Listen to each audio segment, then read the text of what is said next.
What's up everyone, it's Bucky. Welcome to your 14th C tutorial, and in this tutorial I'm going to be teaching you guys about an array.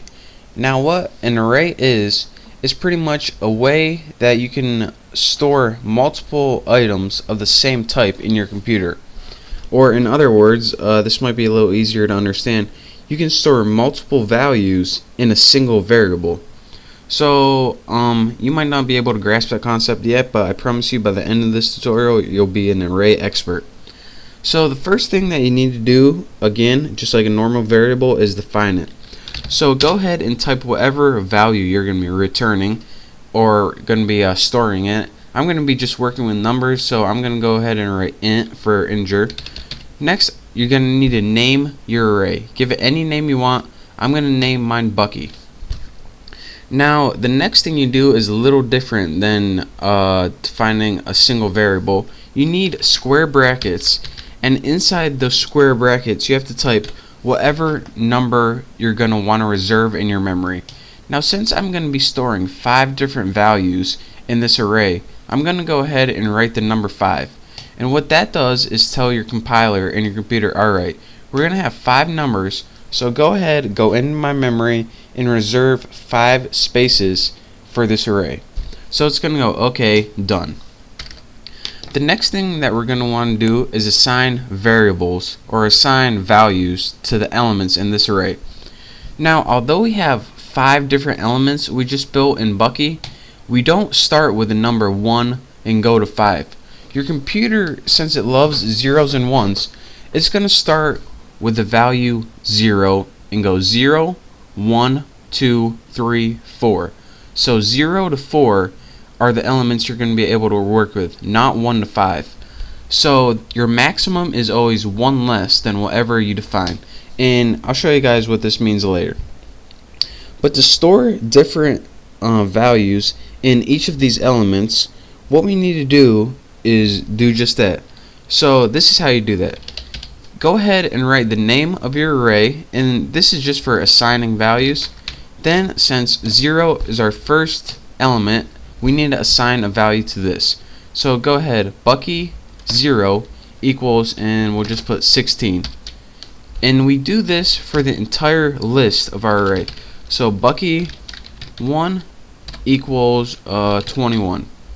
Now let's just go ahead and make a simple print statement to make sure that this is working alright.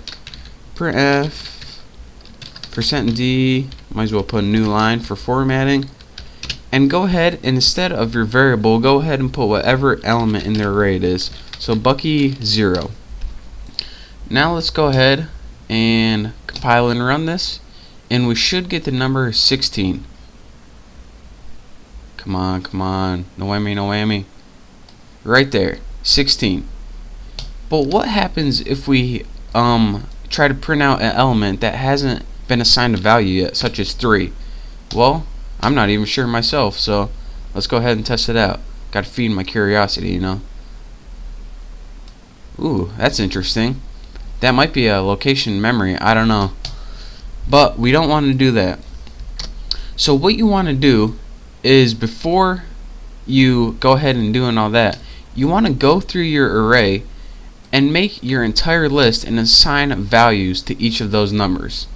Now, you can either do that Bucky 0, Bucky 1, Bucky 2, Bucky 3, Bucky 4, and that'll give you your 5. But there's a much easier way to do this, and I'm going to show you guys that right now. Instead of doing one number by one number, what you can do is define the values right when you're defining your array.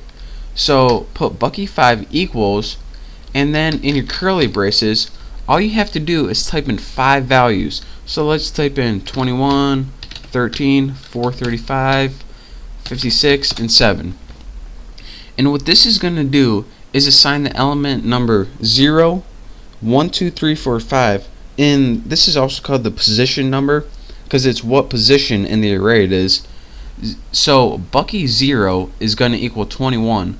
Bucky 1 is going to equal 13. Bucky 2, 435, 3, 56, 4, 7. And remember, even though this is 5, that just means there's 5 elements. It doesn't mean you need 5, or your position number doesn't go to 5. So again, when you define an array and have, this is how many spaces in memory it's going to take up. But remember, your position number starts at 0, so it's always one less than that. Now let's say we want to print out Bucky 3. So again, let's print that out, and it's going to go, well, here's Bucky 0, here's Bucky 1, 2, 3. So we're going to get the number 56. So let's go ahead and see that right there. Come on, no whammy, no whammy. Right there, 56. And this is how you can store multiple values in a single variable. And go ahead and experiment with this.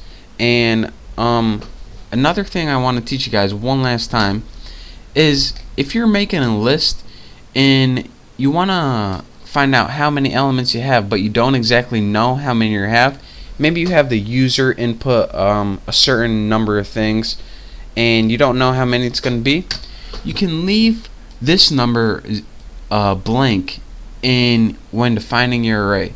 And what this will do is tell your computer, alright, I don't know how many numbers we're going to have, but I do know we're going to have an array, so just reserve a bunch of space.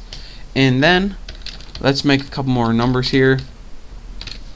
And then what your computer does is automatically take that number, and it pretty much just does everything automatically for you. That's all you need to know for right now. So let's go ahead and print out a number like 7. So we'll go 0, 1, 2, 3, 4, 5, 6, 7. Should get the number 32. So let's go ahead and do that. Come on, 32, 32. Bam. Right there. So again, in conclusion, that is your intro to array. And I know it might seem still kind of confusing, but I promise in the next couple tutorials we're going to be building some simple programs, and I'll show you why an array is actually useful and not just have fun with. So again, thank you guys for watching. Hopefully you understood a little bit about arrays, but I promise I'll be clearing this up for you in the next couple tutorials. So again, thank you. Don't forget to subscribe, and I'll see you guys next time.